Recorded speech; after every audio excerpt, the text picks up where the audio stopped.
ಪ್ರೀತಿ ವೀಕ್ಷಕರೇ, ನಾನ್ ನಿಮ್ಮ doctor Basavaraj KB ಮತ್ತೊಮ್ಮೆ ಡಾಕ್ಟರ್ ಜ್ಞಾನದೇವಿಗೆ ಚಾನಲ್ಗೆ ಸ್ವಾಗತ ಸುಸ್ವಾಗತ. ಪ್ರೀತಿ ವೀಕ್ಷಕರೇ, ಸುಮಾರು 2 ತಿಂಗಳಿಂದ ಇಡೀ ಕರ್ನಾಟಕದ, ಇಡೀ ರಾಷ್ಟ್ರದ, ಅದಕ್ಕಿಂತ ಹೆಚ್ಚು ವಿಶ್ವದ ಕೆಲವು ಭಾಗದ ಕಣ್ಣು ಧರ್ಮಸ್ಥಳದ ಮೇಲಿದೆ. ಕರ್ನಾಟಕದಲ್ಲಂತೂ ದೊಡ್ಡ ಕಾವು.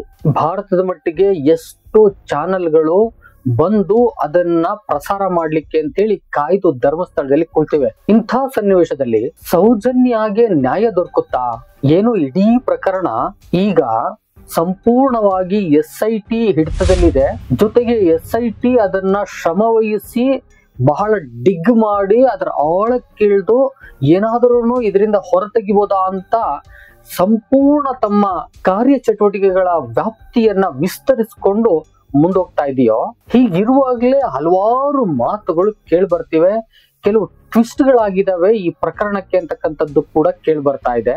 ಜೊತೆಗೆ ದೂರುದಾರ ಅಂದ್ರೆ ಭೀಮಾ ಅಂತ ಹೇಳ್ಕೊಂಡು ಏನಿದಾನೋ ಆ ದೂರುದಾರ ಈಗ SIT ಎಲ್ಲೋ ಬೇರೆ ಕಡೆಗೆ ತಿರುಗಿಸ್ತಾ ಇದ್ದಾನೆ ಅಂತಕ್ಕಂಥ ಮಾತುಗಳಿದೆಯೋ. ಮತ್ತೆ ತಾನು ಮಾಡಿದ ಗುರುತಿಗಿಂತ ಬೇರೆ ಗುರುತುಗಳನ್ನ ತೋರಿಸಿ ಈ ಸ್ಕೆಲಿಟನ್ ಅಥವಾ ಆ ಒಂದು ಅಸ್ಥಿ ಪಂಜರವನ್ನ ಹೊರತೆಗಿತಾ ಇದ್ದಾನೆ ಅಂತಕ್ಕಂಥದ್ದು ಇದೆಯೋ. ಇವೆಲ್ಲವನ್ನ ನೋಡ್ತಾ ಇದ್ರೆ ಈ ಸೌಜನ್ಯ ಪ್ರಕರಣದ ಸುತ್ತ ಇವೆಲ್ಲ ಸುತ್ತಾ ಇದಾವೆ. ಈಗ ಹೋರಾಟ ಆರಂಭ ಆಗಿದ್ದು ಸೌಜನ್ಯಕ್ಕೆ ನ್ಯಾಯ ಸಿಗ್ಬೇಕು ಅಂತೇಳಿ. ಆ ನ್ಯಾಯದ ಹಿನ್ನೆಲೆಯಲ್ಲೇ ಈ ಸುತ್ತ ಗಿರ್ಕಿ ಹೊಡಿರ್ತಕ್ಕಂಥ ಈ ಒಂದು ಪ್ರಕರಣಗಳೇನಿದಾವೋ ಈ ಪ್ರಕರಣಗಳಿಗೆ ದಿನೇ ಒಂದೊಂದು ಪ್ರಕರಣ ಬಂದು ಸೇರ್ಕೊಳ್ತಾ ಇದ್ದಾವೆ. 3ನೇ ತಾರೀಕಷ್ಟೇ ಒಂದು ಜಯಂತ್ ಅಂತಕ್ಕಂಥವ್ರು ಬಂದು, ನಾನು ಸುಮಾರು ಒಂದು 15 ವರ್ಷಗಳ ಹಿಂದೆ ನಾನೇ ಖುದ್ದಾಗಿ ನೋಡಿರ್ತಕ್ಕಂಥ ಒಂದು ದಫನ್ ಮಾಡತಕ್ಕಂಥ ಒಂದು ಹೆಣವನ್ನ, ಅದು ಕೂಡ ಒಂದು 13ರಿಂದ 15 ವಯಸ್ಸಿನ ಹೆಣ್ಣು ಮಗಳ ಒಂದು ಹೆಣವನ್ನ ಅಥವಾ ಬಾಡಿಯನ್ನ ಹೂಳ್ತಾ ಇದ್ದದ್ದನ್ನ ಅದು ಕೇಸ್ ಆಗಿ ಫೈಲ್ ಆಗಿ ಮತ್ತದೊಂದು ಏನು ಈ ಕಾನೂನು ರೀತಿಯಲ್ಲಿ ಆಗ್ಬೇಕಾಗಿತ್ತು ಆ ರೀತಿ ಆಗದೇನೆ ಸುಮ್ನೆ ಉಳೋದನ್ನ ನಾನೇ ಖುದ್ದು ನೋಡಿದೀನಿ, ಆ ಜಾಗವನ್ನ ನಾನು ತೋರಿಸ್ತೀನಿ ಅಂತ ಈ ಜಯಂತ್ ಅಂತಕ್ಕಂಥ ಒಬ್ಬ ವ್ಯಕ್ತಿ, ಅದರಲ್ಲೂ ಸಾಮಾಜಿಕ ಕಾರ್ಯಕರ್ತ ಬಂದಿದ್ದಾನೋ, ಇವನಿಂದ ಮತ್ತೊಂದು ಟ್ವಿಸ್ಟ್ ಅನ್ನ ಈ ಕೇಸ್ ಪಡ್ಕೊಳ್ತಾ ಇದೆ.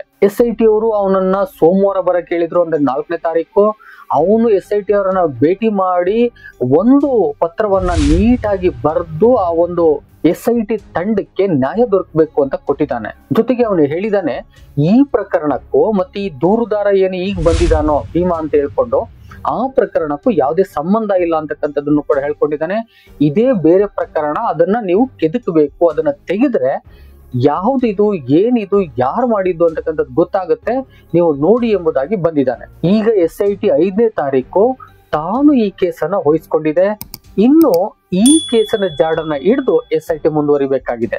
ಜೊತೆಗೆ SIT ಕಡೆಯಿಂದ ಇನ್ನೊಂದಷ್ಟು ಬೇರೆ ರೀತಿಯಾದ ಮಾತುಗಳು ಬರ್ತಿವೆ ಅಂತಕ್ಕಂಥದ್ದನ್ನ ಮಾಧ್ಯಮಗಳು ಪ್ರಸಾರ ಮಾಡ್ತಾ ಇದ್ದಾವೆ. ಅದೇನಪ್ಪಾ ಅಂತ ಹೇಳಿದ್ರೆ, ಈ ಭೀಮಾ ಅಂತಕ್ಕಂಥವನಿಗೆ ಏನು 6ನೇ ಒಂದು ಪಾಯಿಂಟ್ ನಲ್ಲಿ ಒಂದು ಸಂಪೂರ್ಣ ದೇಹದ ಮೂಳೆಗಳನ್ನ ತೆಗೆದುಕೊಟ್ಟಿದ್ನೋ, ಅದು FSL ಗೆ ಹೋದ ಮೇಲೆ 7, 8, 9, 10 ಏನು ಈ ಒಂದು ಪಾಯಿಂಟ್ ಗಳಲ್ಲಿ ಏನು ಸಿಗ್ತಾ ಇರ್ತಕ್ಕಂಥ ಸಂದರ್ಭದಲ್ಲಿ ಅಲ್ಲಲ್ಲಿ ಸಣ್ಣ ಪುಟ್ಟ ಯಾವುದೋ ಒಂದು ಖರ್ಚಿಪ್ಗಳು, ಪ್ಯಾನ್ ಕಾರ್ಡ್ಗಳು ಈ ತರದವು ಅಂತಕ್ಕಂಥ ಒಂದು ಸುದ್ದಿ ಬರ್ತಾ ಇತ್ತು. ಅದರಾಚೆಗೆ 11, 12ನೇ ಪಾಯಿಂಟ್ ಅನ್ನು ಕೂಡ ಒಂದು ಡಿಗ್ ಮಾಡಿ ನೋಡುವಂತ ಸಂದರ್ಭದಲ್ಲಿ ಅವುಗಳಲ್ಲೂ ಕೂಡ ಏನು ದೊರಕಲಿಲ್ಲ ಅಂತಕ್ಕಂಥದ್ದು. ಆದ್ರೆ 11ನೇ ಪಾಯಿಂಟ್ಗೆ ಹೋಗುವಂತ ಸಂದರ್ಭದಲ್ಲಿ ಈ ಭೀಮಾ ಅಂತಕ್ಕಂಥವ್ನು ಮತ್ತೊಂದು ಜಾಗವನ್ನ ತೋರಿಸಿದಾನೆ. ಅಲ್ಲಿ ಸಂಪೂರ್ಣ ಒಂದು ದೇಹದ ಅಸ್ಥಿ ಪಂಜರ ಸಿಕ್ಕಿದೆ ಅಂತಕ್ಕಂಥ ಒಂದು ಮಾಹಿತಿ ಲಭ್ಯ ಆಗ್ತಾ ಇದೆ. ಆದ್ರೆ ಈ ಪ್ರಕರಣದಲ್ಲಿ SIT ಅವರು ಈ ಭೀಮಾ ಅಂತಕ್ಕಂಥವ್ನು ಯಾಕೆ ಬೇರೆ ಬೇರೆ ಜಾಗಗಳನ್ನ ತೋರಿಸ್ತಾ ಇದ್ದಾನೆ, ಇವನು ಮಾಡಿದಂತ ಪಾಯಿಂಟ್ ಅಲ್ಲಿ ಯಾಕೆ ಹೆಚ್ಚು ಸಿಗ್ತಾ ಇಲ್ಲ ಅಂತಕ್ಕಂಥ ಅನುಮಾನಕ್ಕೂ ಕೂಡ ಒಳಗಾಗುವಂತ ಸಂದರ್ಭ ಹೆಚ್ಚಿದೆ ಇದರಲ್ಲಿ. ಆದ್ರೆ ನಾವೆಲ್ಲ ಯೋಚನೆ ಮಾಡ್ಬೇಕು, ಭೀಮಾ ಅಂತಕ್ಕಂಥವ್ನು ಸುಮಾರು 14ರಲ್ಲಿ ಅಂದ್ರೆ 2014ರಲ್ಲಿ ಅಲ್ಲಿಂದ ಹೋಗಿದ್ದ, 25ರಲ್ಲಿ ಬಂದಿದ್ದಾನೆ ಅಂತ ಹೇಳಿದ್ರೆ ಇಷ್ಟು ವರ್ಷಗಳ ಕಾಲ, ಸುಮಾರು 10 ವರ್ಷಗಳ ಕಾಲದಲ್ಲಿ ಆ ಜಾಗಗಳಲ್ಲಿ ಏನೇನ್ ಬದಲಾವಣೆ ಆಗಿರ್ತವೆ ಮತ್ತೆ ಗುರ್ತಿಟ್ಕೊಳ್ಳೋದು ಬಹಳ ಕಷ್ಟ. ಯಾವುದೇ ವ್ಯಕ್ತಿ ಆಗ್ಲಿ ಯಾವುದೋ ಒಂದು ಬಯಲು ಪ್ರದೇಶದ ಜಾಗ ಆಗಿ ಅಥವಾ ಏನಾದ್ರೂ ಬಯಲು ಪ್ರದೇಶದಲ್ಲಿ ಒಂದು ಗುರುತಿದ್ರೆ, ಒಂದು ತೆಂಗಿನ ಮರನೋ ಇನ್ಯಾವುದೋ ಒಂದು ಮರ ಇದ್ರೆ ಇದೇ ಮರ ಇದೇ ಜಾಗ ಅಂತ ಗುರುತು ಮಾಡ್ಬೋದು. ಆದ್ರೆ ಕಾಡು ಅದು ಬಹುತೇಕವಾಗಿ ಮರಗಳು ಬೆಳೀತಾ ಇರ್ತವೆ, ಬಹುತೇಕವಾಗಿ ಬಳ್ಳಿಗಳು ಬೆಳೀತಾ ಇರ್ತವೆ. ಅಲ್ಲಿ ಒಂದು ಮರ ನೋಡಿದ್ರೆ ಇನ್ನೊಂದು ಮರ ಅದೇ ರೀತಿ ಕಾಣಿಸ್ತಾ ಇರುತ್ತೆ, ಒಂದು ಜಾಗ ನೋಡಿದ್ರೆ ಇನ್ನೊಂದು ಜಾಗ ಅದೇ ರೀತಿ ಕಾಣಿಸ್ತಾ ಇರುತ್ತೆ. ಇಂತಹ ಸಂದರ್ಭದಲ್ಲಿ ಅವನು ನೇರವಾಗಿ ಇದೇ ಜಾಗ ಅಂತ ತೋರಿಸ್ತಾ ಇದ್ದಾನೆ. ಆದ್ರೆ ಎಲ್ಲೋ ಒಂದ್ ಕಡೆ ನಾವು ಅನ್ಕೋಬೇಕು ಅವನು ಕನ್ಫ್ಯೂಷನ್ ಎಲ್ಲಿದ್ದಾನೆ, ಆದ್ರೆ ತೋರಿಸ್ತಾನೆ, ಆದ್ರೆ ಅದೇ ಜಾಗ ಆಗದೆ ಇರ್ಬೋದು ಅಂತಕ್ಕಂಥದ್ದನ್ನು ಕೂಡ ನಾವು ನೋಡ್ಬೋದು. ಆದ್ರೆ ಪ್ರಕರಣದ ಟ್ವಿಸ್ಟ್ ಎಲ್ಲಿದೆ ಅಂತ ಹೇಳಿದ್ರೆ, ಈಗ ಒಂದೊಂದು ಪ್ರಕರಣಗಳು ಬಂದು ಸೇರ್ತಾ ಇದಾವೆ. ಅಲ್ಲಿನ ಸ್ಥಳೀಯರಾಗ್ಬೋದು, ಯಾರೋ ಆಗ್ಬೋದು, ಅಲ್ಲಿ ಗೊತ್ತಿದ್ದಂತವನ್ನ ನಾನು ನೋಡಿದ್ದೆ, ನಾನು ಅಲ್ಲಿ ಹಾಜರಿದ್ದೆ, ನನಗೆ ಗೊತ್ತು ಅಂತಕ್ಕಂಥ ಪ್ರಕರಣಗಳ ಸೇರಿಸ್ಕೊಂಡು ಬರ್ತಾ ಇದ್ದಾರೆ. ಇದು ಟ್ವಿಸ್ಟ್ ಇಲ್ಲಿ. ಜೊತೆಗೆ ಅವ್ರು ಹೇಳ್ತಾರೆ, ನಮ್ಗೆ ಬಹಳ ಹಿಂದೆ ಹೇಳಕ್ಕೆ ಭಯ ಇತ್ತು, ಈಗ ಭೀಮಾ ಅಂತಕ್ಕಂತ ಅಥವಾ ದೂರುದಾರ ಬಂದು ಈಗ ನಾನು ಇಷ್ಟೊಂದು ಹೆಣಗಳಿದಾವೆ ನಾನು ತೋರಿಸ್ತೀನಿ ಅಂತ ಧೈರ್ಯವಾಗಿ ಬಂದಿರ್ಬೇಕಾದ್ರೆ, ಅವನೊಬ್ಬ ತನ್ನ ಏನೋ ಅಂತರಂಗದಲ್ಲಿ ಆದಂತ ತುಡಿತಗಳನ್ನ ಹೊರ ಹಾಕ್ಲಿಕ್ಕೆ ಈ ಒಂದು ಪ್ರಕರಣವನ್ನ ಭೇದಿಸಿ ಯಾರು ಮಾಡಿದ್ದಾರೆ ಅವ್ರಿಗೆ ಶಿಕ್ಷೆ ಕೊಡಿಸ್ಬೇಕು, ಮತ್ತೆ ಯಾವ ಒಂದು ತಂದೆ ತಾಯಿಗಳ ಮಕ್ಕಳಾಗಿದ್ದಾರೆ ಯಾರು ಅವರಿಗೆ ನ್ಯಾಯ ದೊರಕಬೇಕು. ಈ ಹಿನ್ನೆಲೆಯಲ್ಲಿ ನಾನು ಖುದ್ದಾಗಿ ಈ ಪ್ರಕರಣಗಳನ್ನು ಹೊರಗೆ ತರ್ತೀನಿ ಅಂತ ಬಂದಿದ್ಮೇಲೆ ಸ್ಥಳೀಯರಾದಂತ ನಾವು ಯಾಕೆ ಈ ಪ್ರಕರಣಕ್ಕೆ ಇಂಬು ಕೊಡಬಾರ್ದು ಅಂತಕ್ಕಂಥ ಹಿನ್ನೆಲೆಯಲ್ಲಿ ಅವರು ಈಗ ಬಂದು ಒಬ್ಬೊಬ್ಬರಾಗಿ ಪ್ರಕರಣಗಳನ್ನ ದಾಖಲು ಮಾಡ್ತಾ ಇದ್ದಾರೆ. ಜೊತೆಗೆ SIT ಆಲ್ರೆಡಿ ಒಂದು ನಂಬರ್ ಅನ್ನ ಕೊಟ್ಟಿದೆ, ನೀವು ಕಂಪ್ಲೇಂಟ್ ಮಾಡ್ಬೋದು ಅಂತ. ಜೊತೆಗೆ ಒಂದು ಡೆಸ್ಕ್ ನ ತೆಗೆದು ಅಲ್ಲಿ ಬಂದು ಕಂಪ್ಲೇಂಟ್ ಮಾಡ್ಬೋದು ಅಂತ. ಈ ಹಿನ್ನೆಲೆಯಲ್ಲಿ ಜನರಿಗೆ ಈಗ ಧೈರ್ಯ ಬಂದಿದೆ. ತಾವು ಕಂಡಂತ ಘಟನೆಗಳನ್ನ ಅಥವಾ ತಾವು ಕಂಡಂತ ಕರ್ಮಕಾಂಡಗಳನ್ನ ಈಗ ಹೇಳಿ ಅದಕ್ಕೆ ನ್ಯಾಯ ಕೊಡಿಸ್ಬೇಕು. ನಾವು ಯಾಕೆ ಸುಮ್ಮನಿರ್ಬೇಕು, ಈ ಸಮಾಜದಲ್ಲಿ ಒಂದು ನ್ಯಾಯಕ್ಕಾಗಿ ನಾವು ಕೂಡ ಪಾಲ್ದಾರ ಆಗ್ಬೇಕು ಅಂತಕ್ಕಂಥ ಹಿನ್ನೆಲೆಯಲ್ಲಿ ಒಬ್ಬೊಬ್ಬರಾಗಿ ಬರ್ತಿದ್ದಾರೆ. ಇಲ್ಲಿ ಟ್ವಿಸ್ಟ್ ಕಾಣಿಸ್ತಾ ಇದೆ. ಪ್ರೀತಿ ವೀಕ್ಷಕರೇ, ಇದು ಎಲ್ಲಿಗೆ ಹೋಗಿ ನಿಲ್ಲುತ್ತೆ ಅಂತಕ್ಕಂಥದ್ದು ಗೊತ್ತಿಲ್ಲ. ಆದ್ರೆ SIT ಅವರಿಗೆ ಒಂದೊಂದು ಪ್ರಕರಣಗಳು ಸೇರ್ಕೊಳ್ತಾ ಇದಾವೆ, ಮತ್ತೊಂದೊಂದು ಜಾಗಗಳು ಕೂಡ ಸೇರ್ಕೊಳ್ತಾ ಇದಾವೆ. ಮುಂದೆ 13ನೇ ಪಾಯಿಂಟ್ ನಲ್ಲಿ ನಾನು ಎಷ್ಟೋ ಹೆಣಗಳನ್ನ ನಾನು ಊಟ ಹಾಕಿದ್ದೀನಿ, ನಾನು ಅಲ್ಲಿ ತೋರಿಸ್ತೀನಿ ಅಂತಕ್ಕಂಥ ಈ ಭೀಮನ ವಾದ ಇದೆಯಲ್ಲ, ಈ 13ನೇ ಪಾಯಿಂಟ್ ಮತ್ತೇನು ಕೊಡುತ್ತೆ ಅಂತಕ್ಕಂಥದ್ದನ್ನ ನೋಡ್ಬೇಕು.